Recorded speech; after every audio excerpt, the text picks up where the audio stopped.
Llegó el momento del movimiento de regeneración nacional. Es el partido de la esperanza, que soy la auténtica oposición. Un movimiento de amor que avanza contra el despojo y la corrupción. El Instituto Nacional de Formación Política, la Secretaría Nacional de Educación, Formación y Capacitación Política y la Secretaría Nacional de Jóvenes de Morena te dan la más cordial bienvenida al ciclo básico de formación ético política crítica, porque todas y todos formamos parte de la cuarta transformación.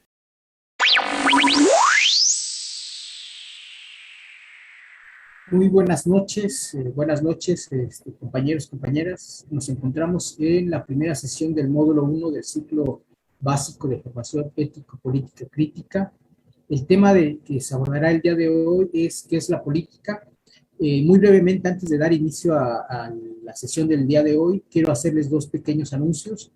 Uno, comentarles que hasta ahorita tenemos registrados en la página del ciclo básico de Facebook cerca de 2,000 personas, bueno, más de 2,000 personas.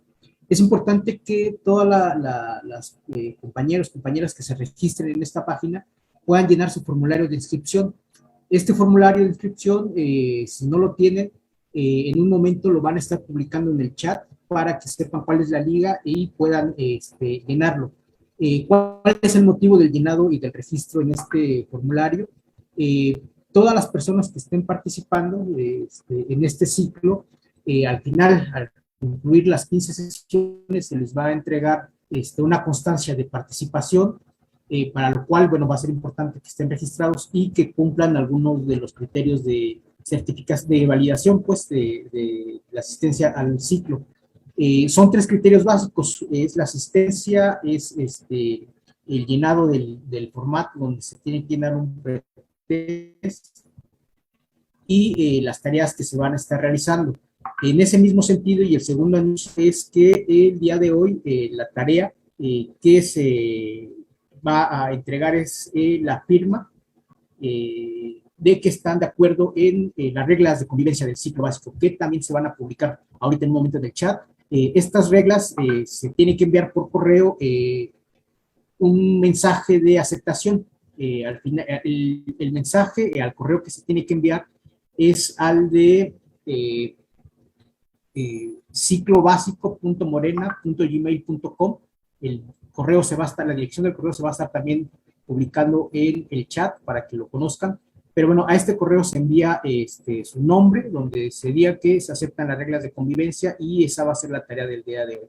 Es importante que en cada sesión la persona que va a estar presentando les comente cuál es la tarea de cada una de las sesiones para que puedan cumplir con ese requisito y al final se les pueda extender su constancia de participación. Bueno, sin más, quiero comentarles que, como bien decíamos, hoy comienza la primera sesión.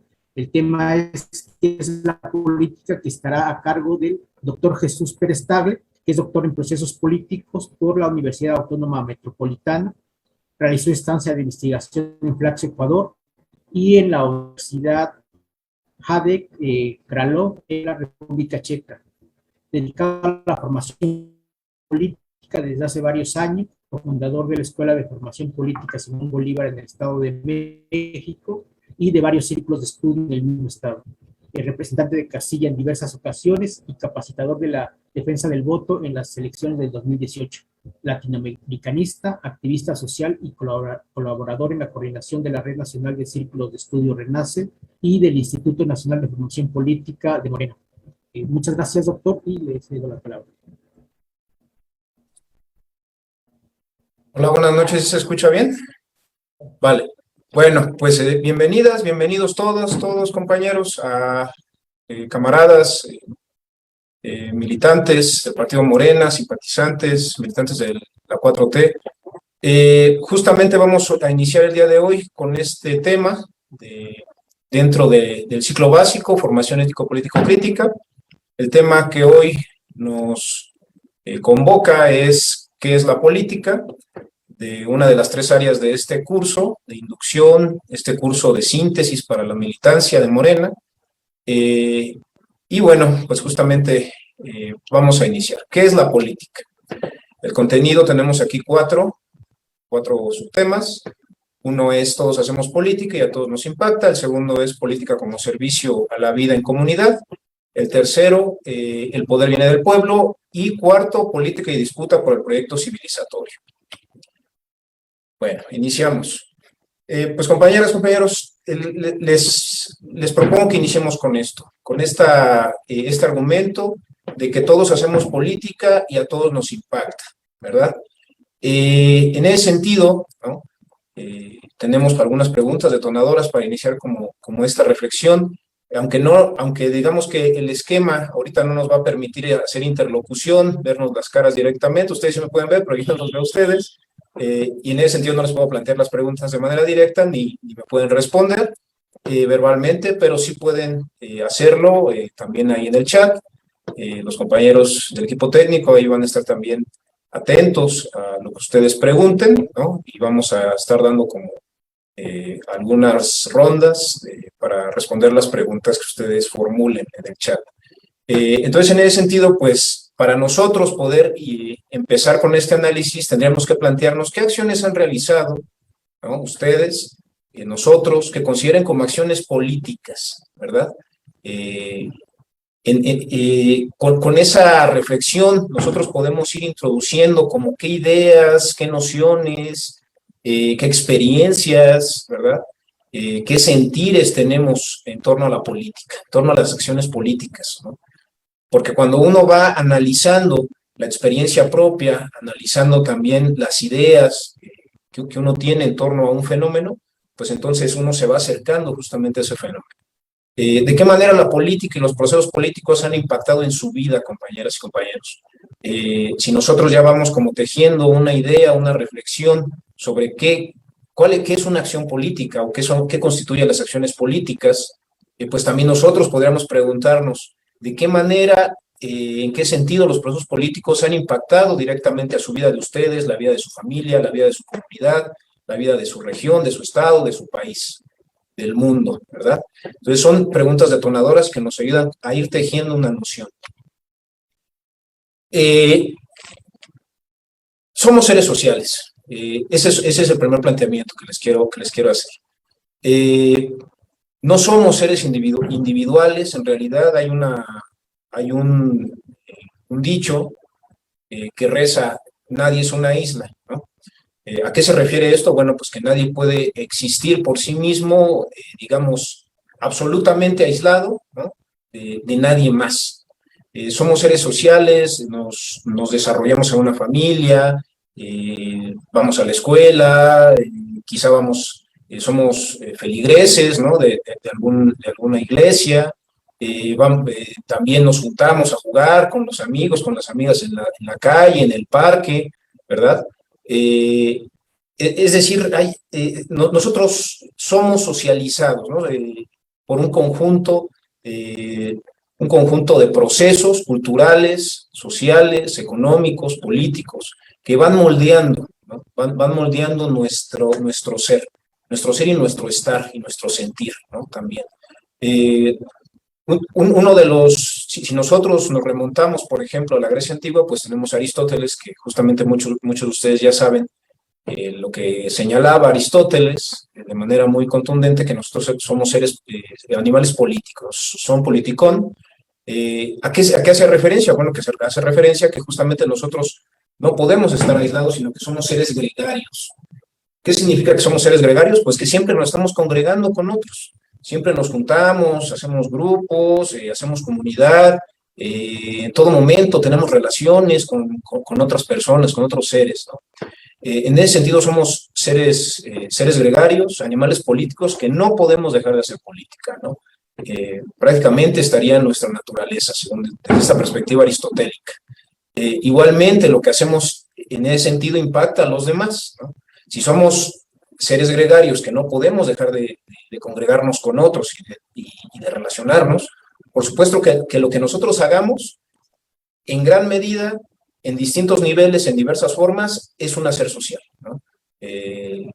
Y en ese sentido tenemos también responsabilidad, o vamos tomando conciencia de que somos parte de la propia configuración social, ¿no? De la propia comunidad, de lo que la comunidad construye y del destino de la comunidad. Nuestro hacer es un hacer social. Nuestras acciones, que nosotros pudiéramos pensar que en algún momento las llevamos de manera individual, pudiéramos pensar que sí hay algunas esferas, algunos niveles donde la individualidad es muy marcada, ¿no? Pero hay la gran mayoría de las esferas de la acción en la realidad social, pues justamente implica afectar de manera negativa o positiva a los otros, a los nuestros, a los comunes, a nuestra familia, a nuestros amigos, a nuestros parientes lejanos, ¿no? A nuestros camaradas del partido, a nuestros compañeros, etcétera, etcétera. En ese sentido, nuestro hacer es un hacer social. Si nosotros lo vemos, por ejemplo, desde los planteamientos de Marx, la propia forma en cómo producimos, ¿sí? La producción de la riqueza, la producción de bienes y servicios para satisfacer las necesidades, pasa por un proceso de producción colectivo, un proceso de producción social. En ese sentido, Marx también es muy, digamos, muy contundente al decir que la producción es una producción social. La riqueza se produce de manera social. En ese sentido, no, esta idea o este planteamiento que hacen algunos empresarios de que la riqueza, por ejemplo, es creada solamente por los empresarios, por la clase empresarial, pues digamos, carece, ¿no? Carece de sustento y más bien no toma en cuenta en realidad cuál es el proceso por el cual se genera la riqueza, ¿no? Y Marx es muy claro en ese sentido, la riqueza solamente se puede generar y se genera a partir de la producción social, el encadenamiento de labores, de trabajo objetivado, encadenamiento de fases de la producción, de factores productivos, de medios de producción, de relaciones sociales, etcétera, ¿no? Entonces, en ese sentido, nuestra producción, la producción de donde nosotros obtenemos todos los bienes y los servicios para satisfacer nuestras necesidades, es una producción social, donde también participan fundamentalmente, esencialmente, los trabajadores, ¿no? La fuerza de trabajo. También Oscar Wilde, ¿verdad? Literato, pues él nos habla en su libro de El alma del hombre bajo el socialismo, que el título puede ser un poco como estridente, ¿no? Uno diría, ¿de qué está hablando? Está quizás haciendo una crítica, ¿no? al socialismo. Sin embargo, cuando uno lo lee, pues se encuentra con interesantes sorpresas, y más bien ahí lo que hace Oscar Wilde es que defiende los postulados del socialismo en la idea de que en el socialismo se puede realizar completamente la individualidad, ¿no? Más allá de lo que nosotros podamos criticar o estar de acuerdo con los postulados socialistas, lo que me gustaría a mí resaltar de este autor es que él nos señala que solamente en comunidad podemos realizar nuestra individualidad de manera completa, ¿no? Justamente va en contra de los planteamientos de un conjunto ahí de autores y de ideólogos de derecha, de que señalan que el individualismo es lo que realmente debe de prevalecer, ¿no? En la sociedad. ¿Por qué? Porque si estás como en un modelo o en un sistema que intenta ser como más comunitario, como más distribuidor, ¿no? Es decir, que distribuya la riqueza, por ejemplo, en términos más igualitarios, pues entonces, según estos ideólogos, tu individualidad se iría difuminando, se iría perdiendo, ¿no? Tu originalidad, ¿no? Lo que te hace único se iría perdiendo, y en ese sentido sería una situación de sojuzgamiento, ¿no? De coartar la libertad. Ese sería más o menos un poco como los argumentos, ¿no? que derivan estos pensadores o estos ideólogos. Sin embargo, lo han llevado, digamos, a un plano muy irreal, ¿no? Y no toman en cuenta que también efectivamente somos seres sociales y que no podemos estar pensando en que solamente la individualidad, la competencia, ¿no? La competencia descarnada y permanente por los recursos, por las posiciones, etcétera, es lo que en verdad va a traer bienestar, ¿no? ¿Cómo pudiera traer bienestar colectivo? La búsqueda incesante de la individualidad y la visión y la práctica incesante y permanente, descarnada de la individualidad. En realidad, eso no es así, sino que más bien el planteamiento, por ejemplo, desde Wilde sería, no, es que en el capitalismo, el individualismo lo que hace justamente también es coartar tus libertades, ¿no? ¿Por qué? Porque la competencia y esta lógica entonces digamos, de pelear, luchar por distintos recursos, distintas posiciones, distintos recursos, pues más bien eso también va coartando la propia libertad, ¿no? Y bueno, ya pudiéramos meternos incluso a revisar con otros autores, sociólogos, economistas, etcétera, estos postulados que más o menos se han mencionado, pero bueno, yo quería hacerlo como muy, digamos, muy rápido ahorita con un literato como Wilde. También tenemos a Freire, ¿no? Freire nos dice que solo en comunidad podemos aprender y podemos rescatarnos. Nadie se salva a sí mismo, nadie salva a otro, nos salvamos en comunidad, nadie enseña a otro, ¿no? En el sentido de que no es que una persona no sepa nada, ¿no? Sino que más bien todos tenemos conocimiento, todos somos seres que producimos conocimiento y el conocimiento es una producción colectiva y ese conocimiento digamos, es justamente y tiene que destacarse como un conocimiento que solamente se produce en comunidad, ¿va? Bueno, entonces, dicho todo esto, sobre la dimensión comunitaria de la política y que somos seres sociales, pudiéramos aquí también definir o señalar tres nociones de qué es la política. Una es actividad pública que implica la participación de los ciudadanos en la organización de la sociedad y el Estado y en la determinación de quiénes, por qué y cómo deben gobernar, ¿no? Otra es que aquellas interacciones que se orientan predominantemente a la asignación autorizada y autoritaria de valores en una sociedad. Y otra es quién se queda con qué, cómo y cuándo. Son tres definiciones, nociones, pues digamos, se tocan en varios de sus variables o de sus dimensiones, pero sí hay como algunos elementos, pues, digamos, originales de cada una, y nos ayuda como a ir entendiendo, ir comprendiendo, ¿no? Es decir, si la política tiene que ver con comunidad, porque somos seres sociales y no podemos dejar de serlo, aunque incluso haya modelos y haya ideólogos que señalen que sí, que hay que ser individualistas, profundamente individualistas, pero en los hechos nunca cortamos los lazos sociales que tenemos con los demás, ¿no? Bueno, entonces, si eso es la política, también entender que es esta relación primigenia va generando como estas nociones que tenemos acá.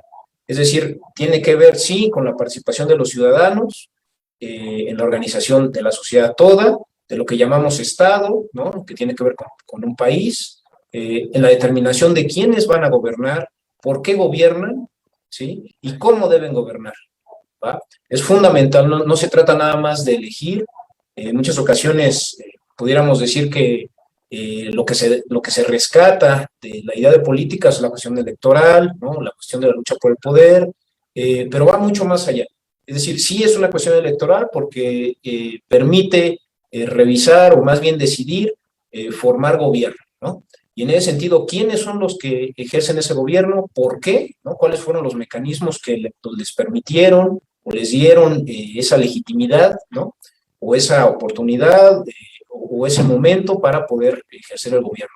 ¿Y de qué forma tienen que ejercer ese gobierno? ¿Cómo deben gobernar? Asimismo, eso nos lleva a la idea de la asignación de recursos, ¿no? El gobierno, la política, el Estado se asignan recursos de manera permanente. Y pudiéramos decir que esa asignación es autorizada, pero que también a veces pasa por rasgos autoritarios, ¿no? No necesariamente siempre es autorizada y legitimizada o legítima, sino que también en muchas ocasiones puede pasar esa asignación de recursos por una práctica autoritaria, ¿no? Igualmente, entonces pudiéramos hablar de que la política nos ayuda a distinguir, es un proceso, son relaciones por los cuales se produce quién se queda con qué, cómo y cuándo, ¿va? Y entonces en ese sentido la política ya no nada más son elecciones, sino también es distribución de valores, pero ojo, son valores materiales y simbólicos también, ¿no? No nada más de un tipo, materiales y simbólicos. Y así pudiéramos entonces decir que la política es mucho más amplia de lo que habíamos pensado. Todo un proceso que nos ayuda a ir configurando, construyendo las diferentes situaciones, donde se distribuyen recursos y se define quién se queda con qué, cómo y cuándo, ¿verdad? Y se crean gobiernos con ciertos mecanismos y formas de gobierno, formas y programas de gobierno. Bueno, si ya más o menos vamos como haciéndonos una idea de qué es la política, y que el sustrato o la base fundamental de la política es la comunidad, porque somos seres sociales, pudiéramos decir que entonces la política es fundamental para la actividad, la actividad humana, ¿no? Y en ese esquema tenemos aquí 3 frases que nos va a llevar ahorita a un planteamiento. Dice, por ejemplo, Ortega y Gasset: jóvenes, haced política, porque si no la hacéis, se hará igual, y posiblemente en vuestra contra, ¿no? Hay otra que nos dice aquí Platón: el precio de desentenderse de la política es el ser gobernado por los peores hombres. Y nos dice también nuestro intelectual de la 4T, uno de los digamos, más importantes del mundo, y que está con nosotros y es nuestro secretario de Capacitación y Formación Política en Morena, Enrique Dussel, nos dice: cuando no se participa, expresado en el decir popular, ¿y a mí qué?, se anida el autoritarismo de la clase política y la decadencia de la república. ¿Cómo ven? Piensen estas frases, ¿qué les dicen? ¿Qué les hacen pensar? ¿Qué les hacen sentir? ¿Hacia dónde apuntan? ¿Hacia qué problema nos están apuntando? Y fíjense, estamos hablando de frases que tienen que ver con miles de años, ¿no? Por ejemplo, Platón, pues, estamos hablando de hace, sí, ya más de 2000 años. Ortega y Gasset, un poquito ya más para acá, siglo XX, y Enrique Dussel, que nos da esta frase ya en el siglo XXI. Entonces, fíjense, la importancia de la política trasciende los tiempos, ¿no? Pudiéramos decir. El problema, entonces, lo podríamos formular de esta forma. Aunque no nos interesa la política, aunque no nos interese la política y no participemos activamente en ella, la política nos impactará, ya sea en el precio de la comida, del transporte, de las medicinas, en si se garantizan o se amplían nuestros derechos y libertades, en si se hace justicia o hay impunidad, en si hay represión y violencia hacia los que alzan la voz, en el nivel de pobreza y desigualdad, en qué tanto nuestra vida es y será más o menos vivible, en qué tanta felicidad o infelicidad experimentaremos.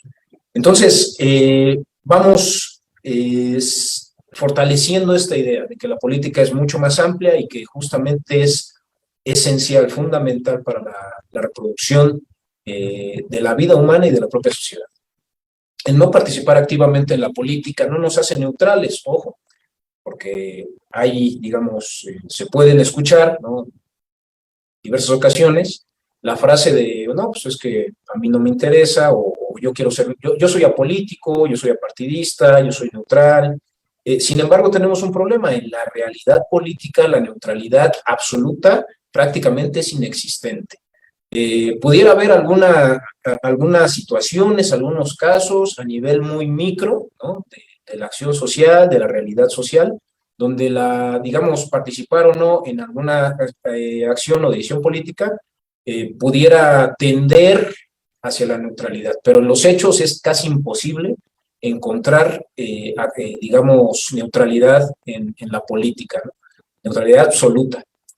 Y en ese sentido, cuando nosotros decimos, no, pues somos neutrales, pues más bien nos estamos colocando como legitimadores del orden político existente, es decir, de alguna forma estamos apoyando indirectamente, aunque no queramos, ¿no? Aunque no lo pensemos, no nos lo propongamos, de alguna forma estamos apoyando el orden político existente y la correlación de fuerzas que hay, es decir, en ese orden político existente, ¿quiénes son los que más ganan? ¿Quiénes son los que pierden? ¿Quiénes son los que más pierden, ¿no? Permanentemente. Y si nosotros decimos somos neutrales, entonces lo que estamos haciendo básicamente es apoyar de manera indirecta, y aunque no lo queramos hacer, estamos apoyando esa relación asimétrica, desigual de poderes, de fuerza, de distribución de recursos, de ejercicio del gobierno, ¿va? Entonces, ojo, no podemos ser absolutamente neutrales. Y con todo esto que hemos dicho, entonces pudiéramos nosotros también pasar a la propuesta de que entonces la política tendría como mínimo estas tres dimensiones, ¿no? Uno es la comunidad, obviamente, ¿no? Es decir, la política surge de la comunidad, no puede haber política sin comunidad. Hay una distribución de valores materiales y simbólicos en una sociedad a través de estas relaciones y de este proceso de la política, y eso nos permite también, y va de la mano, con la justificación, la formación y la conducción del gobierno. Con la forma de gobierno que nos queramos dar, con el régimen de Estado, el régimen de gobierno, con la forma de Estado que nos queramos dar, pero de alguna forma hay una justificación, una formación y una conducción del gobierno que distribuye valores materiales y simbólicos en una sociedad, y que obviamente no se puede hacer política sin comunidad. Entonces, eso nos llevaría al planteamiento de que hay un núcleo, ¿no?, dentro de la política, que es el poder, ¿verdad? Porque justamente la distribución de estos valores, el ejercicio del gobierno, la relación entre los individuos de la comunidad o los sujetos de la comunidad, pues tiene que ver también con poder. Pero, ¿de qué poder estamos hablando? ¿Qué concepción de poder? Y ahí va a venir toda una, digamos, un desarrollo. El segundo punto sería pensar la política como servicio a la vida en comunidad. Bueno, en principio vamos a, en este punto, hacer una crítica a la concepción del poder político como dominación. Una visión muy influyente del poder político se generó en Europa, y es la realizada por el sociólogo alemán Max Weber en su obra Economía y Sociedad. Él nos dice, vamos a ir como hilando cuáles son sus planteamientos, y de ahí vamos a derivar su conclusión. Poder significa la probabilidad de imponer la propia voluntad, dice Max Weber, dentro de una relación social, aún contra toda resistencia y cualquiera que sea el fundamento de esa probabilidad. Estamos hablando, fíjense, de imponer la propia voluntad. También nos dice, por dominación debe entenderse la probabilidad de encontrar obediencia. La probabilidad de encontrar obediencia a un mandato determinado contenido entre personas dadas, ¿no? Entonces aquí ya vamos como, digamos, destacando algunos elementos, como imponer la propia voluntad, encontrar obediencia a un mandato determinado. Asimismo, nos señala, una asociación se llama asociación de dominación cuando sus miembros están sometidos a relaciones de dominación en virtud del orden vigente. Asociación de dominación. Una asociación de dominación debe llamarse asociación política cuando y en la medida en que su existencia y la validez de sus ordenaciones dentro de un ámbito geográfico determinado estén garantizados de un modo continuo por la amenaza y aplicación de la fuerza física, esto también hay que destacarlo, por parte de su cuadro administrativo. Por Estado, entonces, debe entenderse un instituto político de actividad continuada cuando y en la medida en que su cuadro administrativo mantenga con éxito la pretensión al monopolio legítimo de la coacción física para el mantenimiento del orden vigente. Aunque pudiéramos de repente perdernos en la argumentación que hace Max Weber, lo importante es ir destacando, ¿no?, como algunos elementos. Decíamos acá, imponer la propia voluntad, ¿no? Entonces, él liga al poder con la situación de imponer la propia voluntad. También lo liga con la situación de encontrar obediencia, ¿no? Y entonces también dice, una asociación, que en este caso el Estado es un instituto político y a la vez el instituto político es una asociación de dominación. Fíjense, el Estado debe entenderse como un instituto político, pero que a la vez es una asociación de dominación, ¿no? Eso es lo que podemos nosotros ir desprendiendo de estos argumentos. Entonces, el Estado para Max Weber y el poder tiene transversalmente una cuestión de dominio, dominación. Es decir, en ese sentido el poder sería dominio en principio. Aunque también Max Weber nos habla de legitimidad, ¿no? Es decir, la legitimidad sería aquella disposición de las personas a dejarse gobernar, ¿va? Pero aún así, aunque nos hable de legitimidad, él está pensando que dentro de la actividad del Estado, en la actividad política, el poder se ejerce como dominación, a pesar de que haya también un ejercicio de legitimidad. De ahí también nos explica que entonces habría tres tipos de dominación. La primera es la legal burocrática, la segunda es la tradicional, y la tercera es la carismática, ¿no? Para Max Weber, la dominación burocrática es fundamental en el Estado. Fíjense cómo hasta la propia burocracia la piensa como necesaria para la propia existencia del Estado y para que su dominio se realice, ¿no? para que su dominio pueda realizarse, pueda operarse. En otra de sus obras, una que se llama El político y el científico, señala que el Estado, al igual que toda entidad política, es un enlace de dominio.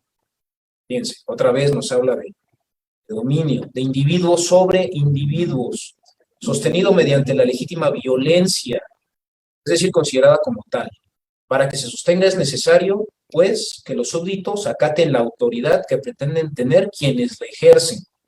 Regresando un poco, por ejemplo, acá en su definición, otra definición de Estado, nos dice monopolio legítimo de la coacción física para el mantenimiento del orden vigente.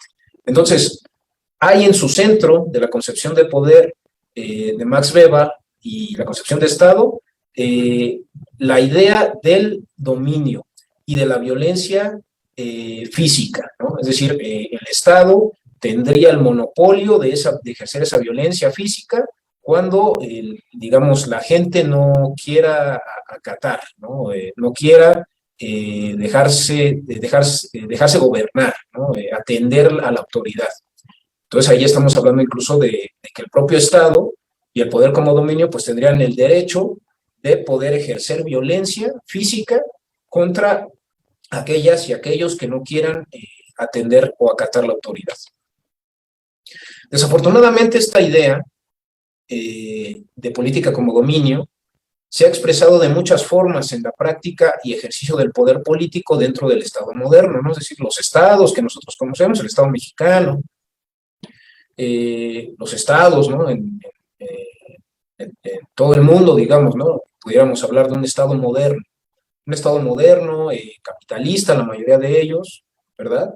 Y que tiene su fase neoliberal, ¿no? En el caso de México lo hemos vivido y lo hemos sufrido desde hace ya unas décadas, y este Estado neoliberal es productor de múltiples tipos de violencia y de dominación, ¿no? A pesar de que el Estado o digamos los hombres de Estado y de gobierno en el Estado neoliberal dirían que no, que el Estado neoliberal busca la libertad, busca la competencia, busca la realización del individuo, etcétera. En los hechos es profundamente, digamos, antilibertad, ¿no? Profundamente constriñe la libertad de las personas. Y también es profundamente desigual, ¿no? Y las oportunidades las oportunidades que genera el Estado neoliberal tienden a ser solamente a concentrarse en unos cuantos, ¿no? Y la gran mayoría de las personas pues no tienen como las oportunidades que el Estado neoliberal dice dar. Y en ese sentido es un productor también de múltiples tipos de violencia, como violencia cultural, violencia estructural, violencia directa, ¿no? La violencia Por ejemplo, la violencia estructural tiene que ver con las propias estructuras de la sociedad que reproducen la desigualdad, la pobreza, ¿verdad? La distribución asimétrica o desigual de los recursos. También la violencia cultural, por ejemplo, que tiene que ver con legitimar, ¿no? Legitimar la explotación, legitimar, sojuzgar a otras personas, ¿no?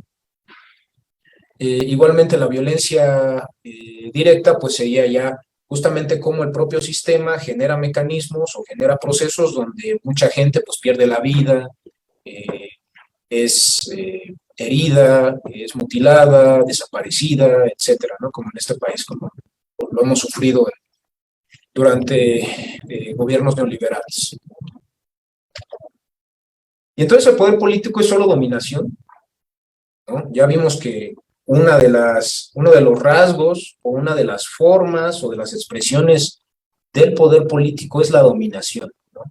De acuerdo a Max Weber y a lo que los propios estados neoliberales han ejercido durante décadas.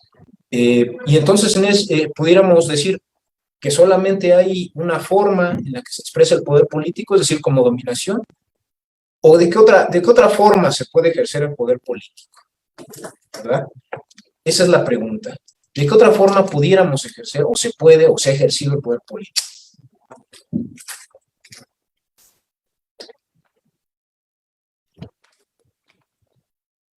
Por ejemplo, diríamos, también existe la forma, la expresión del poder como obediencia, es decir, poder obediencial. Uno diría, ¿cómo? O sea, si se supone que el poder se ejerce desde arriba hacia abajo, ¿no? Y como diría Max Weber, es para que acaten los súbditos, ¿verdad? Y si no quieren acatar la autoridad, pues se ejerce la violencia sobre ellos, y es legítimo ejercer violencia sobre ellos, que no quieren acatar. ¿Cómo entonces pudiéramos hablar de un poder que obedece, un poder obediencial? Pues sí, es otra de las formas, de las expresiones del poder político, de la política. El poder político puede ejercerse como dominación, efectivamente, como nos decía Beba, pero también puede ejercerse obediencialmente, ¿no? Es un argumento de Dussel. Ahí tenemos una foto de nuestro presidente, Andrés Manuel López Obrador, presidente de México, muy significativa, ¿no? Muy simbólica. Le están entregando el bastón de mando de los pueblos indígenas y él se hinca, ¿no? Se hinca para recibir ese mando. Y en ese sentido uno puede ver de manera muy, muy visible, ¿no? En la imagen, cómo el que manda o el que va a mandar, ¿no? En realidad está ahí en ese momento obedeciendo al ritual y a quienes están llevando el ritual, ¿no? Y está poniéndose en un esquema de, digamos, el que va a mandar o el que manda está abajo, por encima, perdón, a los que va a mandar están por encima de él, ¿no? En la imagen, ¿no? Es decir, él es el que se hinca junto con la otra persona que le va a dar el bastón de mando, ¿no? Es decir, no hay una relación asimétrica donde el que manda está por encima y al que va a mandar se hinca, ¿no? Y tiene que obedecer, sino más bien, no, a ver, simetría en la imagen, en el símbolo, y recibir el mando de manera muy humilde, ¿verdad? Y muy en el sentido obediencial. Si se destaca el contenido ético-normativo de la política, se entiende a la ética como el esqueleto de la política. En muchas ocasiones nos han hablado de que la ética, pues básicamente tiene que ver con un código de conducta o con hacer buenas acciones de vez en cuando, ¿no? Etcétera. O nos lo han pintado de manera que ni siquiera la entendemos, ¿no? Por ejemplo. Pero en realidad la ética es también una parte necesaria y que está presente de manera permanente en la actividad política, y en ese sentido, como dice Dussel, es el esqueleto de la propia política, la ética.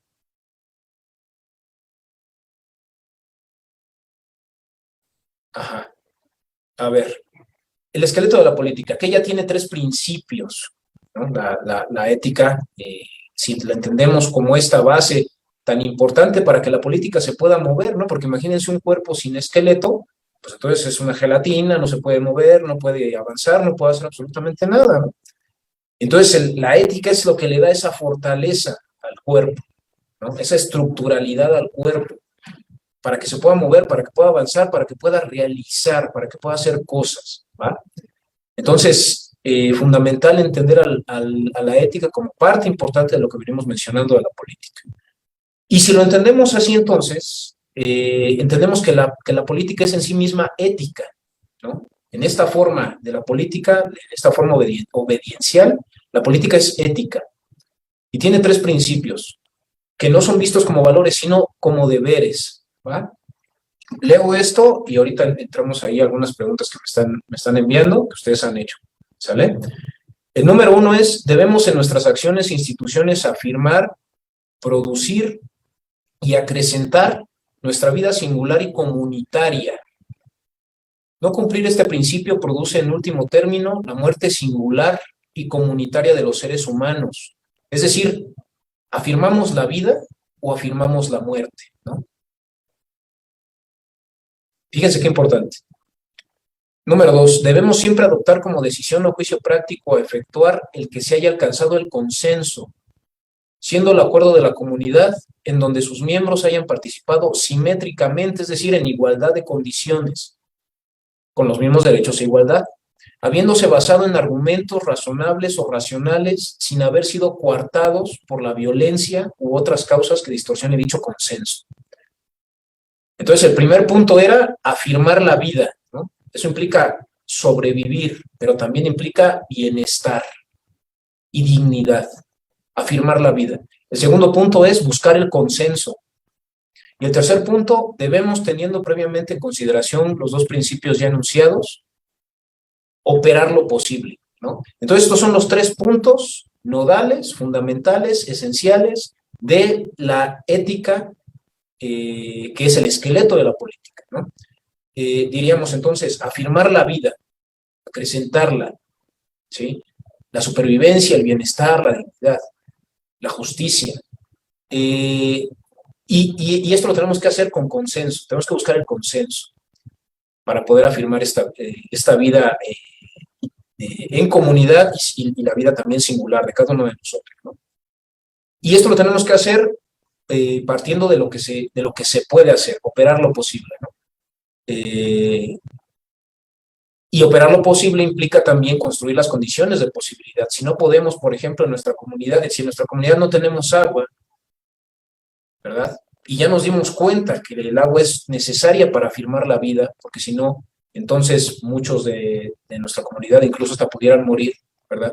Y eso no sería afirmar la vida, sería afirmar la muerte, acrecentar la muerte. Y la política ética está en contra de acrecentar la muerte, ¿sí? Quiere acrecentar la vida, ¿va?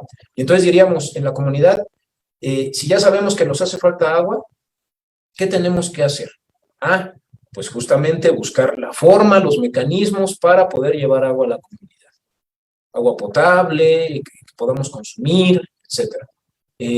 Pero que a lo mejor en algún momento no tenemos la capacidad para generar esos mecanismos para llevar agua, pues los buscamos también. Generamos las condiciones de posibilidad para que tengamos la capacidad de construir los mecanismos para llevar agua a la comunidad, ¿no? Bueno, ese es un ejemplo, pero por supuesto puede haber muchísimos ejemplos. Voy a leer algunas de las preguntas. ¿Qué entienden los pensadores del neoliberalismo por libertad?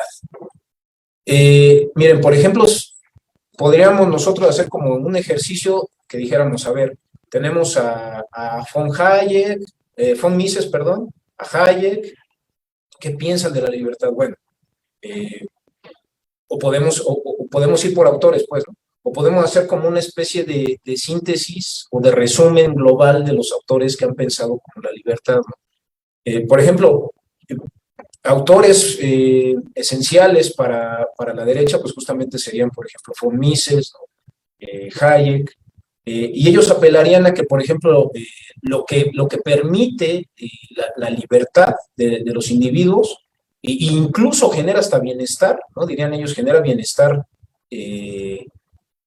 social, es el mercado, ¿no? Es decir, el mercado es el adecuado para regular, o más bien para producir bienestar individual y incluso hasta social, dirían ellos, ¿no?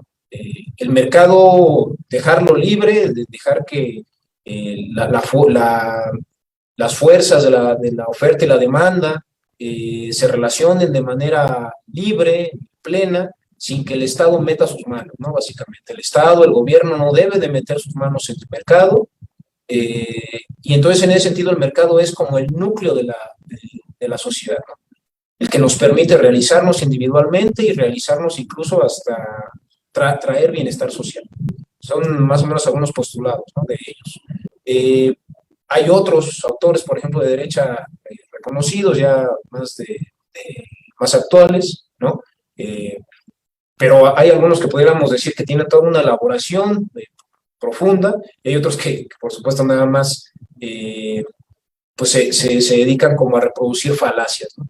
Y a fuerza de estarlas reproduciendo y estarlas dice y dice en los medios de comunicación, pues digamos que mucha gente llega a creerlas.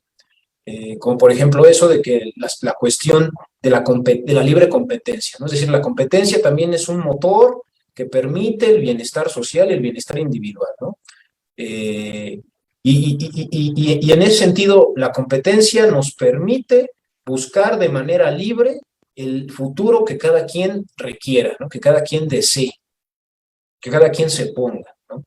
Pero en los hechos la libre competencia no existe tampoco en el... O sea, la libre competencia, así como lo dicen ellos, una competencia donde efectivamente uno es libre, completamente libre de buscar su futuro y de buscar su horizonte y buscar su felicidad.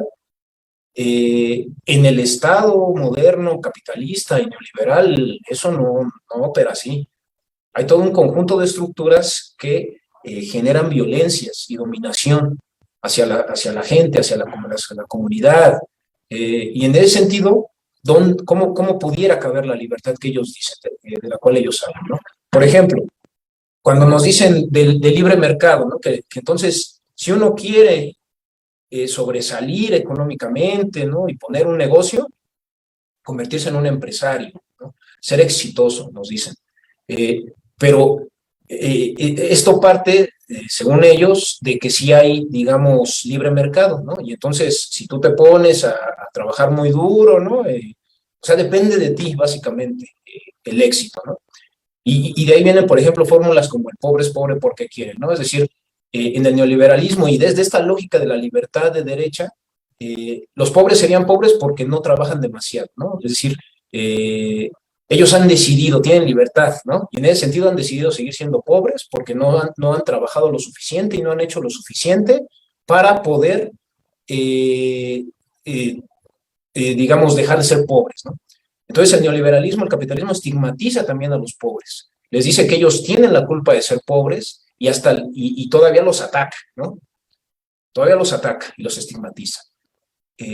Más o menos va por ahí la idea de la libertad, pero en los hechos, cuando uno pone un pequeño negocio, por ejemplo, pues el pequeño negocio muy probablemente va a fenecer, va a morir en pocos meses. ¿Saben por qué? Porque las micro y las pequeñas empresas, no solamente en este país, sino a nivel internacional, tienen una tasa altísima de mortalidad, de desaparición.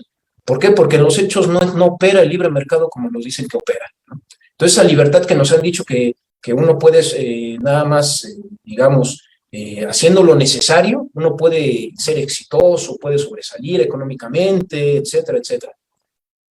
Pero hay un conjunto de estructuras realmente que monopolizan en gran medida los recursos, ¿no? Yo les puedo decir, por ejemplo, Oxfam, si ustedes la conocen, es una organización no gubernamental, ¿verdad? Una organización no gubernamental internacional que se dedica a hacer informes anuales sobre la desigualdad. Y un año sí y el otro también nos están diciendo cómo la economía global está al servicio del 1% de la población mundial, ¿no? Y tenemos la mitad de las almas de este mundo, la mitad de la gente de este mundo reproduciendo su vida con $2 o menos de $2 al día, ¿no? Es decir, miles de millones de personas, miles de millones de almas que tienen que vivir al día y que en muchas ocasiones pues no lo logran, ¿no? Sus familiares, sus hijos, hijas, etcétera.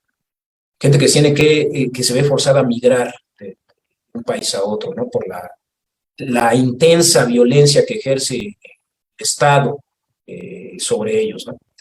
El Estado, el capitalismo, etcétera. Bueno, más o menos por ahí va la respuesta. También nos dicen que, ¿ah? ¿Qué se entiende por neoliberalismo? En otros países se utiliza el neoliberalismo y se le ha funcionado esa forma de gobernar. Miren, el neoliberalismo es como la última fase que hemos estado viviendo, como la última fase del desarrollo del Estado capitalista, ¿no? La última fase, digamos, histórica, ¿no? No sabemos qué vaya a haber después.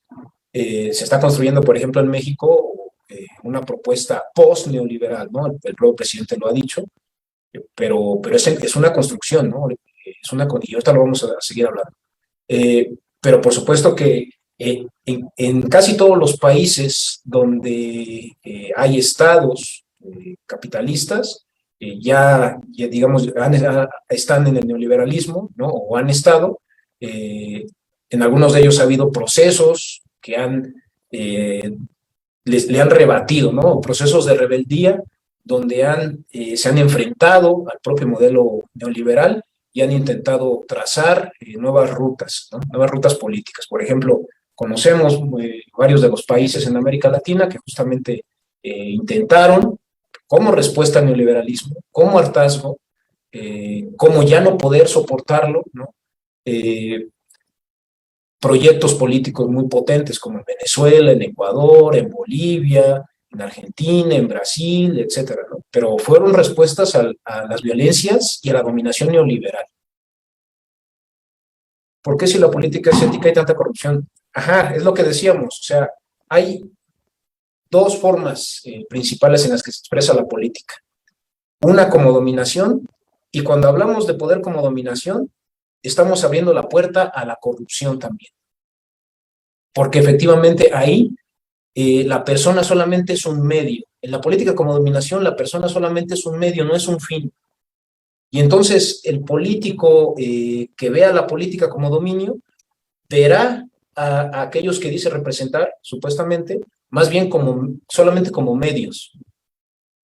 Gente que le permitirá llegar a un cargo para poder enriquecerse, para poder ejercer cierto poder, para poder tener digamos, ciertos beneficios, etcétera, ¿no? Entonces, esa es la cuestión. Cuando dentro de la política podríamos hablar que está la expresión de la política o el poder como dominio, y la otra que es la política o el poder como obediencia, poder obediencial.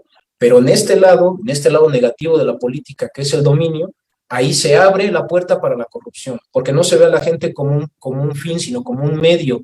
Y acá sí, en la otra expresión de la política, como obediencia, sí se ve a la gente como un fin. La gente es un fin en sí mismo.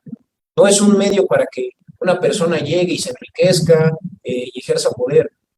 La gente es un fin en sí mismo, ¿va? ¿Cómo concientizar a los docentes para asumir el compromiso de formar ciudadanos que asumen esa identidad política? Bueno, ya estamos aquí entrando como algo más, más digamos, de lo que tiene que ver justamente con México y el programa de gobierno, ¿no? Yo diría que la 4T también tendrá que, además de los procesos que ya nosotros conocemos, justamente lo que estamos haciendo ahorita aquí, compas, es generar un proceso que tiene que ver con construir identidad política y construir una noción, un consenso en torno a cómo es la política, qué es la política y cómo debemos ejercerla de manera permanente y cotidiana en nuestra vida. Y entonces en ese sentido estamos avanzando, ¿verdad? Pero no va a ser suficiente. Necesitaremos también otras iniciativas, otros procesos, y eso tocará necesariamente a la educación en México, ¿no? A la educación en México. Entonces es un debate que tendremos que dar dentro de la 4T, pero fundamental lo que comenta la compañera. ¿Qué momento histórico se da ese pensamiento distinto a la política como dominación? No es que siempre haya sido, por ejemplo, política como obediencia y luego política como dominación, o primero política como dominación y luego política como obediencia, sino que conviven, chocan entre ellas de manera permanente estas dos expresiones, la política como dominio y la política como obediencia. Ahorita vamos hablando más de eso. Sí, comenta la necesidad de que se aclare cuál es la distinción entre ética de valores y ética de principios. Nosotros tomamos aquí la ética de Dussel, de eso estamos partiendo, y Dussel toma una ética de deberes, no de valores, ¿no? De principios o deberes, mejor dicho, ¿no? La ética de Dussel es una ética de deberes. La ética de valores, pudiéramos hablar justamente que tiene que ver más con una situación de hacer una valoración en términos de lo que tiene que ver con si es justo o no es justo, de si es, digamos, bueno o no, etcétera. Que no está mal, pero nosotros partimos, como les digo, desde la ética dusselista o dusseliana, que tiene que ver con deberes, ¿va? ¿Cómo continuar construyendo un Estado basado en esta ética? La agenda desde la sociedad y o desde el gobierno, sus políticas y sus nuevas leyes. Justamente tenemos que hacer un proceso colectivo de construcción colectiva de un proyecto colectivo. Ahorita vamos a seguir hablando más de eso. ¿Qué tendría como objetivo primordial el Estado como ente político? Garantizar el orden o la felicidad. Bueno, pues, ¿pero qué orden? Sería la pregunta, ¿no? Digamos que podemos hablar de cualquier tipo de orden, ¿no? O sea, en la URSS hubo un tipo de orden, en la China comunista hubo un tipo de orden, después de Mao, y la China actual también hay un tipo de orden, ¿no? En el Estado neoliberal mexicano hay un tipo de orden, en el Estado que pudiéramos llamar como Estado de bienestar, o Estado post-revolucionario en México, donde surgen un conjunto de prestaciones sociales y de instituciones y de salvaguardas sociales, pudiéramos hablar que también había un orden ahí, ¿no? Es decir, tendríamos que hablar de qué orden, ¿no? Es decir, todo Estado en sí mismo guarda o intenta o fomenta un orden, ¿va? La pregunta es ¿qué orden? ¿No? Por ejemplo, los positivistas, bueno, así se les dice, pero estas personas que acompañaban a Porfirio Díaz, ¿no? Que se hicieron viejos con él en el gobierno, sus asesores, sus principales aliados políticos, operadores políticos, les decían los científicos, ¿no? Porque ellos decían que México tenía que tener orden y progreso. De hecho, ese era el eslogan, ¿no? Orden y progreso, decían los porfiristas. Luego se fueron haciendo viejos junto con Porfirio Díaz y ya no les decían los científicos, les decían los científicos, ¿no? Pero bueno, la cosa es que ellos pensaban justamente que había que tener un orden, pero un orden muy, digamos, muy a lo positivista, que era una corriente de pensamiento que tenía que ver con que las sociedades tenían que funcionar como un organismo vivo, ¿no?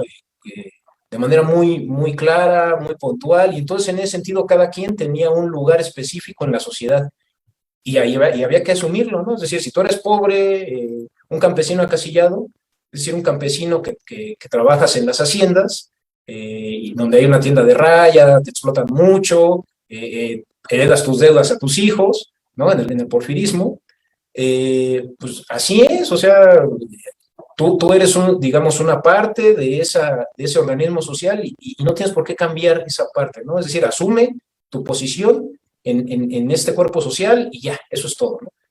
Por ahí va la cuestión del orden y progreso de los positivistas porfiristas. Entonces, más bien la pregunta sería, ¿qué tipo de orden? ¿No? Porque todo Estado y toda comunidad pretende, busca, fomenta un orden. La pregunta es, ¿qué tipo de orden? Y entonces, en ese sentido, la felicidad es transversal, ¿no?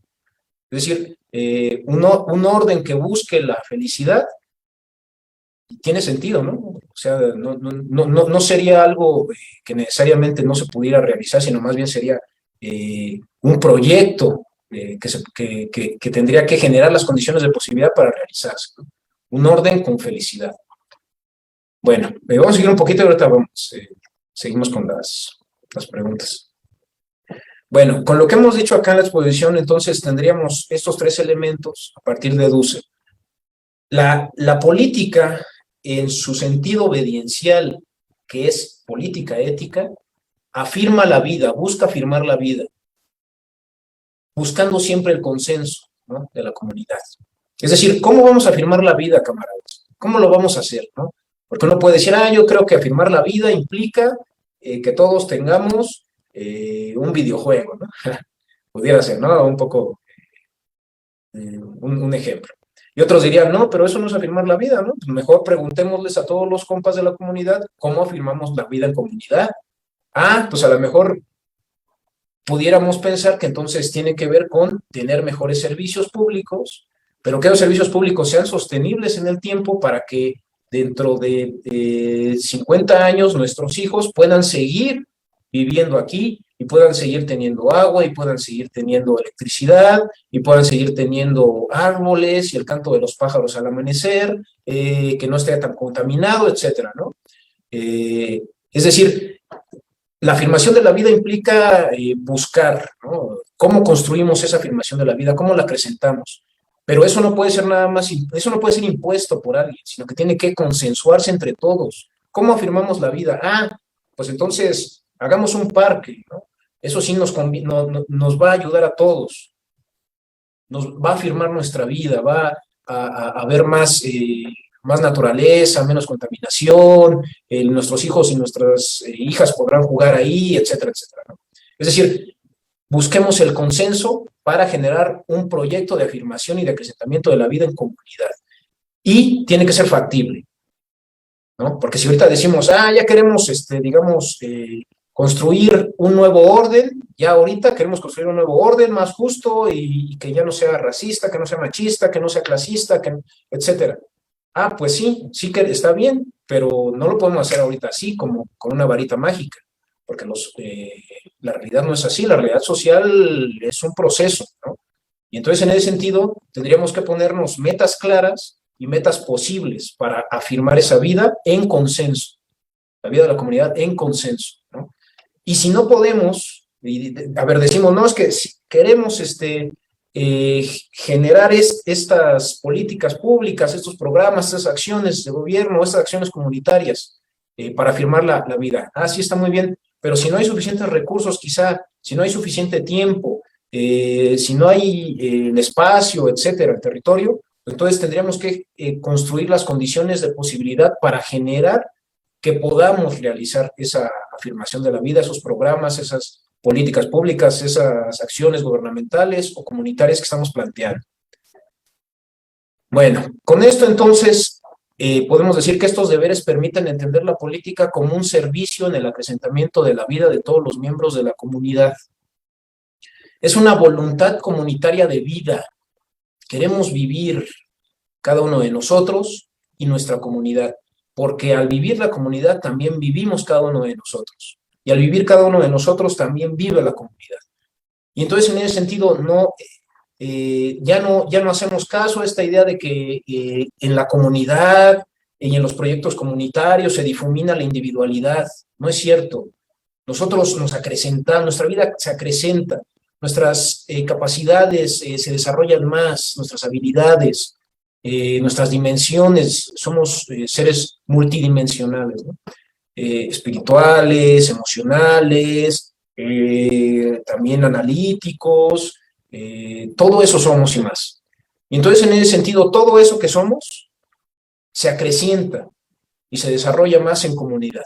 Y entonces tenemos que ver ahora que la política obediencial busca, piensa, se ejecuta pensando en la comunidad. Y al pensar en la comunidad pensamos también en cada uno de nosotros. Nuestra vida personal, individual, se acrecienta en comunidad también. Ese es el planteamiento.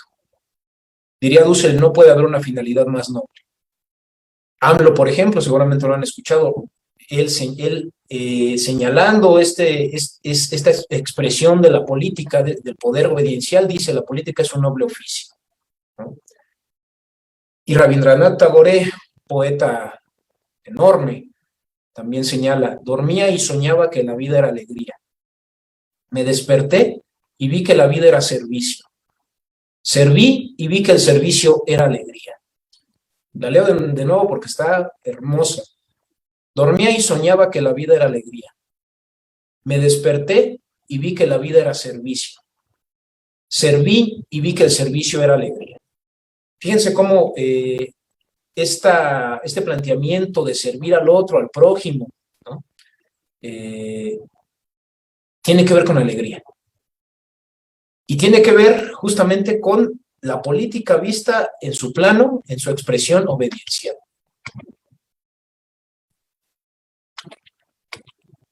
En ese sentido, el representante popular, por ejemplo, ofrece su participación como servicio obediencial, ¿no? Servir a los representados. Es decir, el representante tiene que servir a los que dice representar. Es un servicio obediencial. Es decir, ve a la gente como fin en sí mismo, no como un medio para llegar y enriquecerse y ejercer el poder y tener ciertos privilegios. La gente que dice representar es su fin en sí mismo. La comunidad es su fin en sí mismo, no es un medio para llegar a obtener algo de manera personal, sino más bien es un fin en sí mismo y él está ahí como, digamos, representante obediencial de la gente, ¿va? Y entonces, como dirían los zapatistas, se trata de mandar obedeciendo, ¿verdad? Mandar obedeciendo. Y si entonces se manda obedeciendo, se rompe con la política como dominio. Y particularmente en el caso de México, se rompe con la cultura política autoritaria que se fue construyendo durante varias décadas con un régimen autoritario encabezado por el PRI, ¿verdad? Y se rompería entonces con estos elementos, estos rasgos de esta cultura política autoritaria que tiene que ver con servirse de los otros, ¿no? Servirse de otros para enriquecerse, para obtener un hueso, y que se expresa en varias frases. El que no tranza no avanza, político pobre es un pobre político, sin obras no hay sobras, ¿no?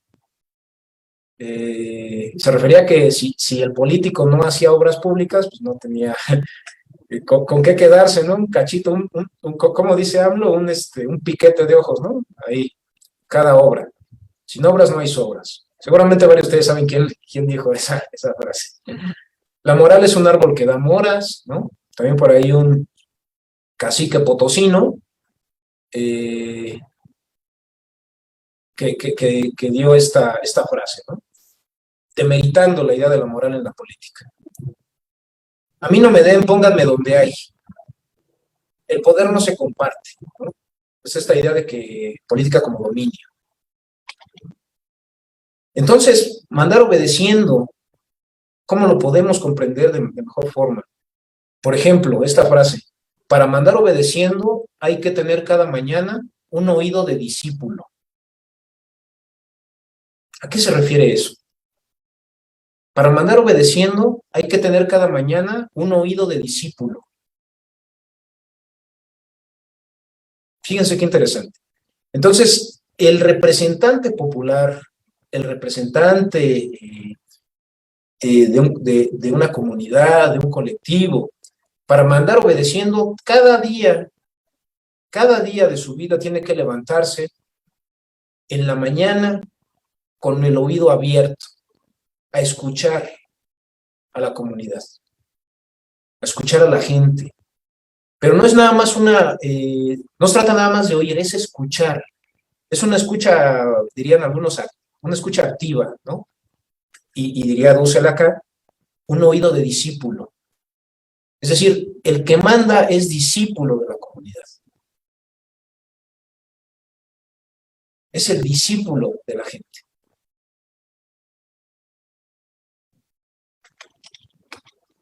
Bueno, ahora, el tercer tema, el poder político viene del pueblo. A ver, voy a leer aquí parte. Cuando llegan los candidatos a ser parte del poder legalmente constituido y dejan de lado la plataforma política de Morena y tienen prácticas corruptas y autoritarias, ¿cómo podemos corregir su actuación? Uf, qué buena pregunta. Nosotros tendríamos que exigir que la compañera o el compañero se alineen a la política obediencial, al poder obediencial. No es fácil, por supuesto, para muchos compañeras y compañeros, representantes populares, por ejemplo, de todos los partidos, ¿no? Porque para ejercer el poder obediencial hay que crear hábito, ¿no? Y es un obligarse a sí mismo de manera permanente a escuchar con un oído de discípulo a la gente, a la comunidad. Ser humilde, ¿no? Como lo vimos, por ejemplo, en esta foto donde AMLO se hinca para que le den el bastón de mando. Imagínense ustedes creen que alguno de los gobernantes de este país en la época neoliberal iba a hacer algo parecido? Hincarse para recibir un bastón de mando de los pueblos indígenas. ¿Creen que alguien lo haría? Y si lo haría, probablemente lo haría en una lógica de pues, nada más sacarse la foto, ¿no? Como lo han hecho muchos políticos profesionales. Pero AMLO no. AMLO no es la primera vez que lo hace, ¿no? AMLO desde que estaba en Tabasco tiene historia, ¿no? Tiene historia de su forma en cómo se relaciona con la gente, y particularmente con los pueblos indígenas. Entonces, cuando una persona, un líder político como AMLO, se hinca para recibir un bastón de mando de las comunidades indígenas, le creemos. Le creemos porque él viene ejerciendo, practicando esta política, esta expresión de la política obediencial, la política como servicio. Difícilmente le podríamos creer, por ejemplo, a actores, a políticos profesionales que gobernaron este país, ¿no? En sexenios pasados. Porque sabemos que en realidad ellos principalmente se expresaban como, en el marco de la política, como dominio, ¿no? Bueno, y entonces eso implica tratar de alinearlos, ¿no? ¿Quién los va a alinear? Pues la militancia y la gente y todos nosotros, compañeros y compañeras. Dussel dice, por ejemplo, que cuando el representante popular ya no obedece a la gente y a los que dice representar, ya es una corrupción política, ya se corrompió, ¿no? Eso lo vamos a seguir viendo en este curso. Por ahí el profesor Juan Manuel nos va seguramente a hablar más de esto en otro módulo de este curso de inducción, pero sí se puede mencionar rápidamente que justamente cuando el representante popular se olvida de obedecer, de escuchar, de tratar permanentemente de procesar lo que la gente le está diciendo, ¿no? De ser su vocero, entonces el representante popular ya se corrompió. Eso es corrupción política. La corrupción política no sería nada más la idea de hacer negocios, ¿no? Negocios chuecos al amparo del poder público, sino también la cuestión de ya no obedecer, de ya no escuchar, de ya no ser el vocero, de ya no procesar lo que la gente le dice al representante popular. Le pide, le exige, le manda. ¿Va? Entonces, en ese sentido, ¿cómo podemos alinear a los compañeros que no quieran seguir esta política obediencial? Pues en colectivo, encuadrarlos, encuadramiento colectivo. Avanzar con ellos y de manera cotidiana decirles que ellos están para escuchar y para obedecer y para representarnos. Y si no lo van a hacer, pues entonces ya sabremos claramente, si ya fuimos a visitarlos varias veces en comunidad, ya hablamos con ellos, etcétera, etcétera, y no quieren, siguen, digamos, tratando como de mantener una política como dominio, pues entonces lo que tenemos que hacer ahí, pues ya habrá otras instancias, por ejemplo, partidistas, donde podemos denunciar, ¿no? Si es que hay materia de denuncia, pues podemos denunciar. Y si no, también tenemos el castigo que les podemos dar a la hora de elegir. Y si somos conscientes, por ejemplo, de este tipo de política y que nuestros políticos tienen que ser así, ejercer el poder obediencial y el poder como servicio, pues entonces ya no los vamos a volver a votar si ellos no son así, ¿no? Y en cambio, si demuestran que en su ejercicio cotidiano de su práctica política profesional escuchan, tratan de procesar lo que la gente les dice, eh, eh, están ahí, ¿no? Con la gente en la medida de sus posibilidades, están presentes con la gente, los escuchan, dialogan, ¿sí? Digamos, en los hechos se ve, se evidencia que los compañeros buscan servir a la gente. Pues entonces los vamos a premiar y vamos a votarlos cuando ellos busquen, digamos, otro encargo de representación popular, ¿va? Esa es una forma muy importante. ¿Es necesario que en México se establezca el voto como una obligación regulada? Bueno, eso hay que discutirlo un poco más. En principio habría que revisar algunas cuestiones técnicas. En otros países se establece, aquí en América Latina hay algunos países que tienen el voto obligatorio, y sí sube un poco más la participación, pero tampoco elimina de tajo la abstención, sigue habiendo cifras importantes de abstención también incluso en esos sistemas. Bueno, voy a continuar, compañeros, porque si no, no vamos a acabar. El poder político viene del pueblo. ¿A qué se refiere esto? Yo les preguntaría, ¿qué establece el artículo 39 de la Constitución en México? Seguramente muchos de ustedes saben, ¿no? ¿Qué establece el artículo 39 de la Constitución en México? Bueno, pues aquí lo podemos ver. La soberanía nacional reside esencial y originariamente en el pueblo. Repito, la soberanía nacional reside esencial y originariamente en el pueblo. Todo poder público dimana del pueblo y se instituye para beneficio de éste. El pueblo tiene en todo tiempo el inalienable derecho de alterar o modificar la forma de su gobierno. Pero esta concepción que le da el peso más importante al pueblo como generador, constructor, formador de su gobierno, ¿verdad? Y del poder público, es una concepción surgida de un proceso revolucionario que contó con amplia participación de la población de esa época. Ustedes saben que es la Constitución del 17, este artículo viene de la Constitución del 17. Después de una revolución, pues sí, sangrienta, ¿no? Donde muchos mexicanos perdieron la vida, millones. Proceso revolucionario, entonces, que contó con una amplia participación de la población. Y eso se tradujo en agitación, en organización, en movilización, en un enfrentamiento cruento, violento también. Una revolución violenta. En el caso de la 4T, desde un principio se ha buscado y ha sido pacífica, ¿no? Diría la canción, pacífica hasta el final, ¿verdad? Entonces, esta es una transformación pacífica y en ese sentido necesitamos ser más creativos, más comprometidos y más conscientes, ¿no? Y más participativos. Porque no tenemos el elemento violencia para destruir el régimen, ¿no? Sino más bien nos vamos por las elecciones y nos vamos por los procesos constitucionales, por los procesos éticos, legítimos, legales, ¿no? ¿Qué otros procesos conoces donde se ha demostrado que el poder lo tiene el pueblo? Si ustedes seguramente hacen esa reflexión, se darán cuenta de que pudiéramos sacar muchísimos casos, ¿no? Donde el pueblo es el que entra en un proceso de organización, de concientización, organización, movilización, y demuestra el poder, ¿no? El poder en movimiento. Demuestra su poder, demuestra la capacidad que tiene para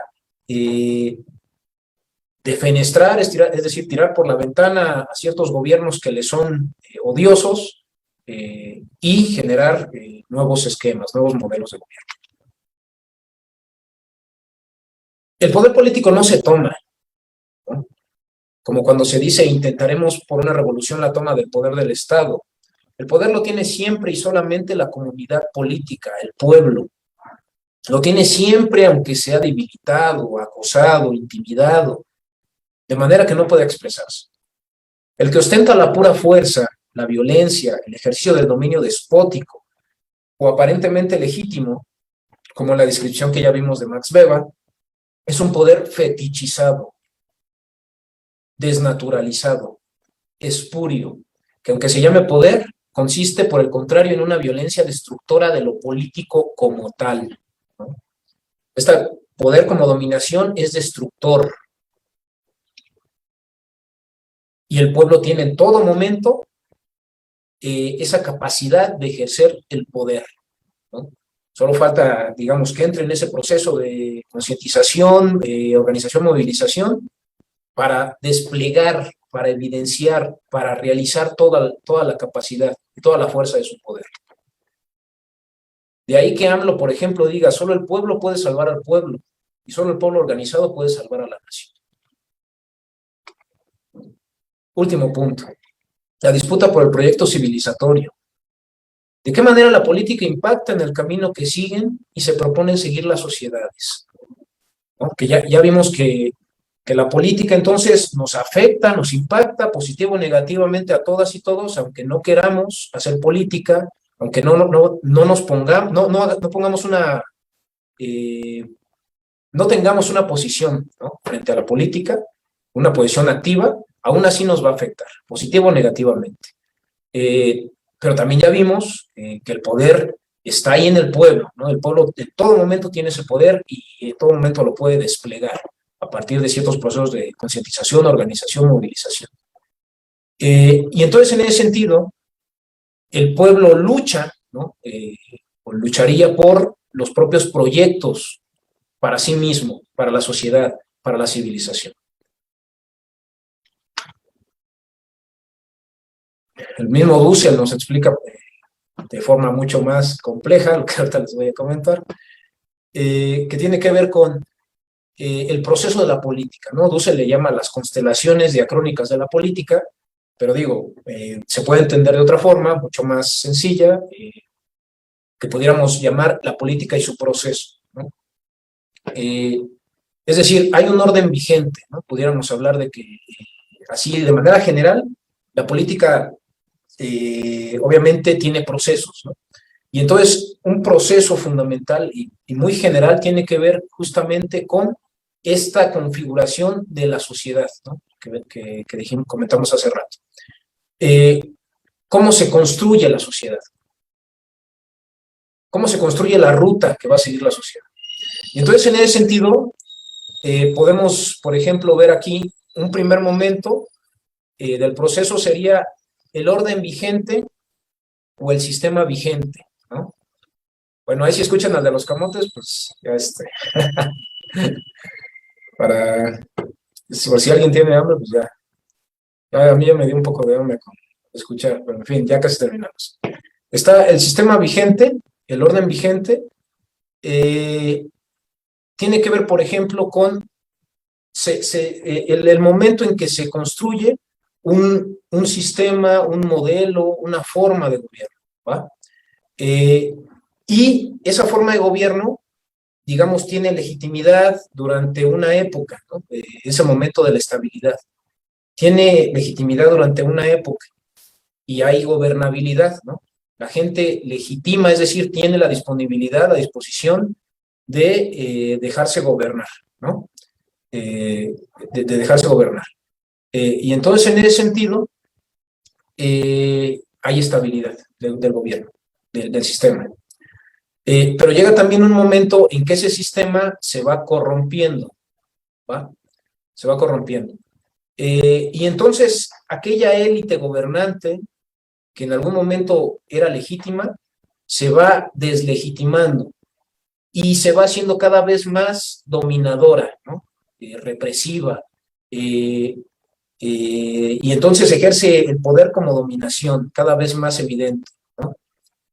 Y hay sufrimiento de la población en ese momento, hay sufrimiento de la población. Y eso lleva a que haya en cierto momento una ruptura, ¿va? Es decir, cuando ya no hay suficiente legitimidad dentro de la población, porque la población ha sufrido diversas violencias, diversas dominaciones, entonces hay un proceso, como comentábamos, inicia un proceso de concientización, de organización, de movilización, y hay una ruptura, hay una crítica hacia el sistema vigente, hacia ese sistema que ha dominado y que ha lastimado, que ha maltratado a la gente, ¿no? Al grueso de la gente. Y entonces la gente se organiza y rompe con ese sistema, lo critica, ¿no? Y llega un momento en que esa crítica también se convierte en concientización y en organización, en movilización, y rompe con ese sistema vigente. Y entonces ahí podríamos decir que el poder se expresa como poder liberador, ¿va?